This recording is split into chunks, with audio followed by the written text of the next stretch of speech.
बीच में सेंटर हैं? बीच में होना चाहिए चारों तरफ बराबर। बिहार में बाबा बागेश्वर का दिव्य दरबार आज पटना के नौबतपुर में हो रहा है। धीरेन्द्र कृष्ण शास्त्री की 5 दिवसीय हनुमान कथा का लाइव दिखा रहे हैं और बंद हो गया। रूस के सोवियत शहर में डोर मेकिंग फैक्ट्री में लगी मिशन आग बुझाने के लिए एक आध रह गया क्या? लगाया गया। आग की काफी बढ़ता भारी नुकसान। हमको तो साइक्लोन में बदला यही है। तूफान म्यांमार बांग्लादेश तक की ओर बड़ा तूफान 130 किलोमीटर प्रति घंटे की रफ्तार से चल सकती है। हवा एक आध दिन में रावत चर्चा की तरह की तस्वीरें आई सामने कि गुजरात में कई फिल्मी हीरो की हस्तियां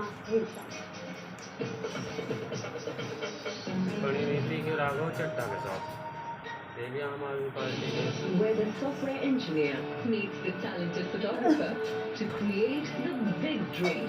The world comes together at Sharda University. अधिकांश लोगों की धारणा की तैनाती की गई है। सभा स्थल पर डॉग स्क्वाड मौजूद है। साइंस कमेटी की भी तैनाती की गई है। फायर ब्रिगेड की भी एक टीम मौजूद है। साथ ही 4 डॉक्टरों की एक टीम भी मौके पर तैनात की गई है। 5 दिनों तक चलने वाली इस कथा के दौरान श्रद्धालुओं से शांति बनाए रखने की अपील की गई है। पुलिस और प्रशासन बाबा बागेश्वर की इस कथा के दौरान किसी भी तरह की अनहोनी होने नहीं देना चाहते हैं और इसके लिए सभी अधिकारी युद्ध स्तर पर तैनात हैं। Bureau report, Republic Bharat. ये सरकार में सरकार भी और यहाँ लालू यादव का ब्रेक लौंडा के लिए ब्रेक के बाद उनको आपको आने नहीं दिखाएंगे बाबा की कथा में हिंदू राष्ट्र की गूंज। पूरी खबर एक छोटे से ब्रेक के बाद आप कहीं मत जाएगा। देखते रहिए रिपब्लिक भारत।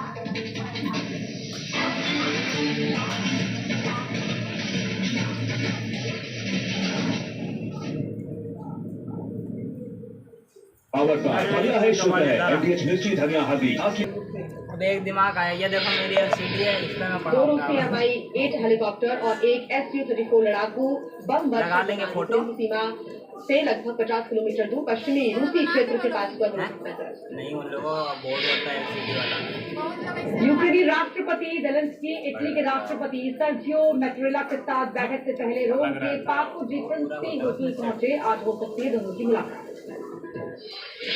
वेटिकन में यूक्रेनी राष्ट्रपति जेलेंस्की ने पोप फ्रांसिस से की मुलाकात। सुरक्षा कारण के चलते कार्यक्रम की पहले से नहीं की थी घोषणा। रोम में रहने वाले यूक्रेन के लोगों ने हाथों में यूक्रेन का झंडा लेकर बारिश के बीच 2 घंटे तक इंतजार किया। जेलेंस्की के पहुंचने पर लोगों ने किया अभिवादन। और आइए अब देख लेते हैं दुनिया के बाकी देशों की बड़ी खबरें।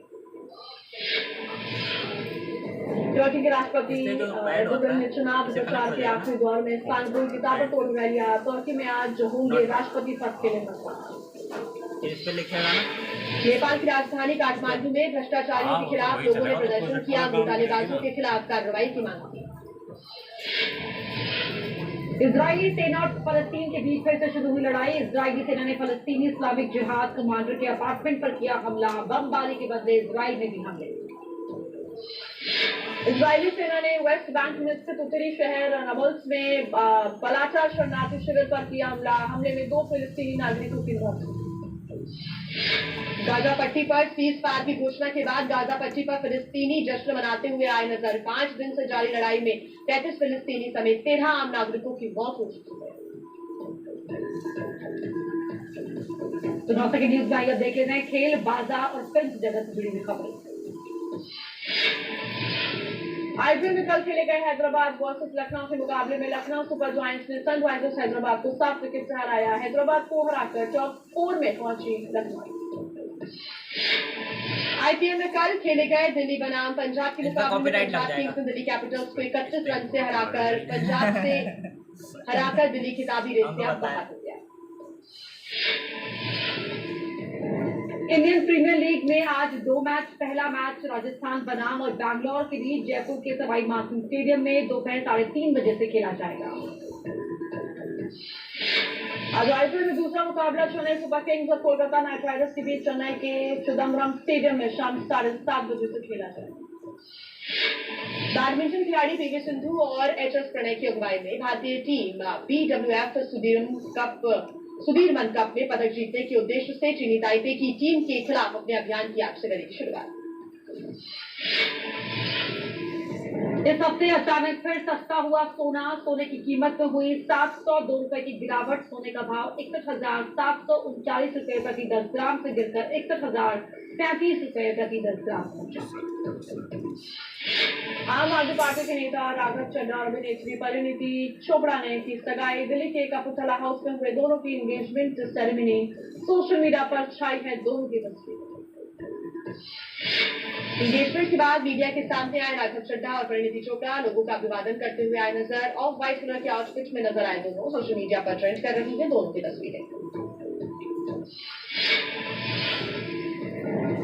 सगाई के बाद बेहद खुश नजर आए राघव और परिणीति। सबके सामने एक दूसरे पर खुलकर प्यार लुटाते हुए दिखे। मीडिया के सामने राघव चड्ढा और परिणीति बेहद खुश दिखे।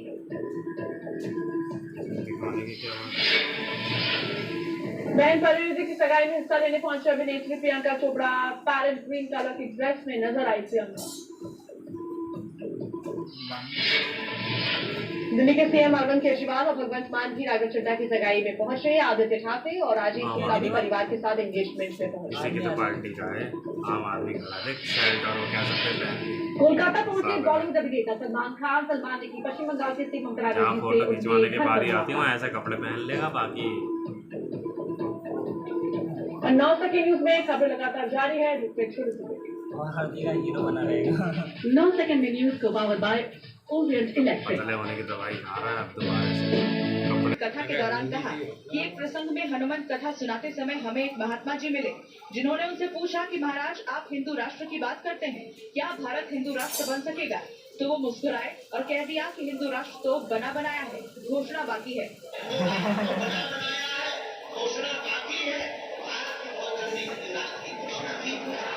बाबा बागेश्वर के इस बयान पर जेडीयू ने निशाना साधा और इसे विवादास्पद बताया। देश हिंदू राष्ट्र है न इस्लामिक राष्ट्र। हम गंगा जमुनी तहजीब के बारे में जानते हैं। सर्वधर्म संभाव का भाव अपने मन के अंदर रखते हैं। नवलपुर की तरेपारी वैष्णव पीठ परिसर में आयोजित हनुमंत कथा को सुनने के लिए हजारों की संख्या में लोग पहुंचे थे। बिहार में आरजेडी नेताओं के भारी विरोध के बीच बागेश्वर धाम के धीरेन्द्र शास्त्री पटना पहुंच गए। उनके आने से पहले पटना में एयरपोर्ट से लेकर होटल तक सुरक्षा के कड़े इंतजाम किए गए। ऐसा इसलिए भी किया गया क्योंकि प्रशासन की ओर से उनके कार्यक्रम में धमाके का अलर्ट भी जारी किया गया। पटना एयरपोर्ट की एक तस्वीर उस वक्त की है जब बागेश्वर धाम के धीरेन्द्र शास्त्री बाहर निकले। उनको देखते ही समर्थकों का ऐसा हुजूम उमड़ा कि बाबा के लिए एक कदम आगे बढ़ना भी मुश्किल हो गया। इतना मुश्किल कि कुछ देर के लिए उनको वहां रुकना पड़ गया। पुलिस की भारी बंदोबस्त के बावजूद उनके चाहने वाले नहीं रुके और उनकी एक झलक पाने के लिए घेर कर खड़े हो गए। कई लोग उनका चेहरा कैमरे में कैद करने के लिए बेताब थे। इस दौरान उनको गाड़ी तक पहुंचाने में पुलिस वालों को बहुत देर तक जूझना पड़ा और फिर किसी तरह सुरक्षा घेरा बनाते हुए उनको भीड़ से निकालकर गाड़ी तक पहुंचाया गया। फिर लोगों को हटाते हुए उनके काफिले को वहां से रवाना किया गया। चलते वक्त गाड़ी से हाथ जोड़कर धीरेन्द्र शास्त्री ने सबका अभिवादन किया। एयरपोर्ट का स्वागत करने के लिए केंद्रीय मंत्री गिरिराज सिंह के अलावा मनोज तिवारी और रामकृपाल यादव के साथ बीजेपी के कई बड़े नेता पहुंचे। एयरपोर्ट से कड़ी सुरक्षा में उनका काफिला पटना के होटल पलाश की ओर रवाना किया गया, जहां उनको अगले 5 दिनों तक ठहरना है। भारी सुरक्षा और लंबे चौड़े काफिले के साथ बागेश्वर धाम के धीरेन्द्र शास्त्री होटल पलाश पहुंचे, जहां पहले से उनके इंतजार में हजारों की तादाद में श्रद्धालु मौजूद थे। सबकी यही कोशिश थी कि जैसे ही बाबा आए उनको बस एक झलक मिल जाए। होटल पलाश के बाहर माहौल उत्सव जैसा हो गया।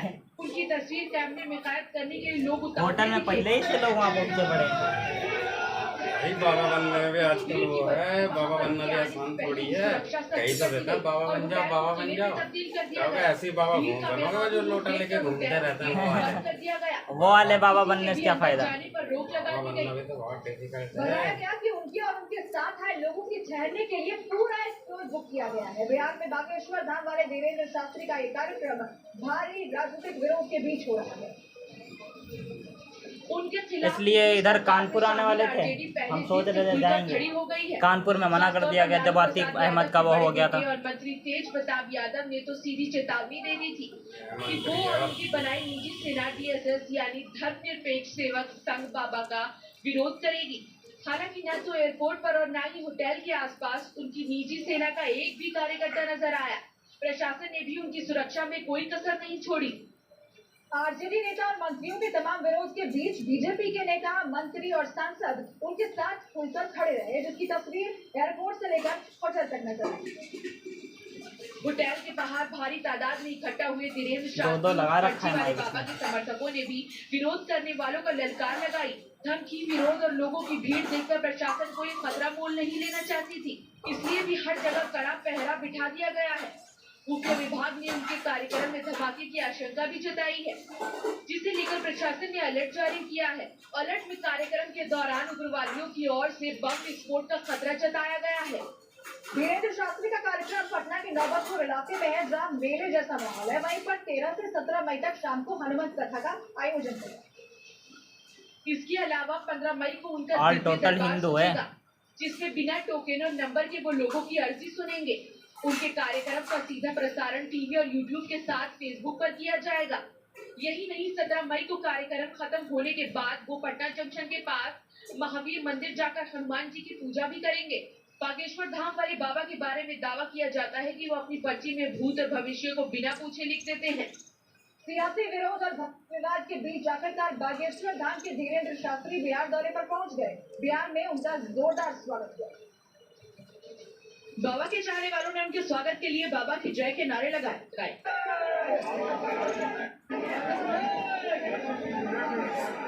4 दिन तक बिहार की जमीन पर बाबा धीरेन्द्र शास्त्री के प्रवचन गूंजेंगे। उनका 13 मई से 17 मई तक पटना में कार्यक्रम है, जिसके लिए 3 लाख स्क्वायर पटना गए हुए ना बागेश्वर धाम।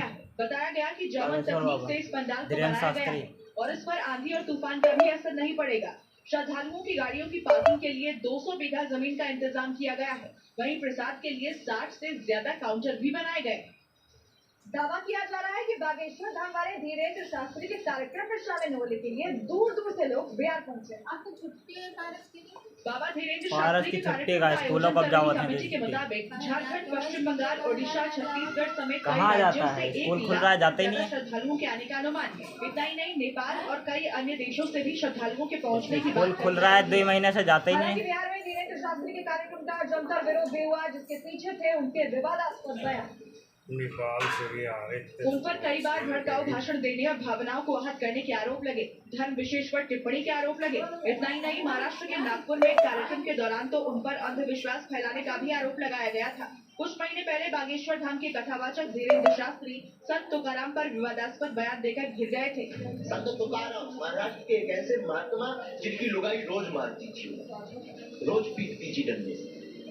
संत तुकाराम का विवाद थमा भी नहीं था कि उसके कुछ दिनों बाद वो शिरडी के साईं बाबा पर दिए बयान की वजह से निशाने पर आए। साईं बाबा तो है ही है। कहे गए शब्द ने उनके लिए नई मुसीबत खड़ी कर दी थी।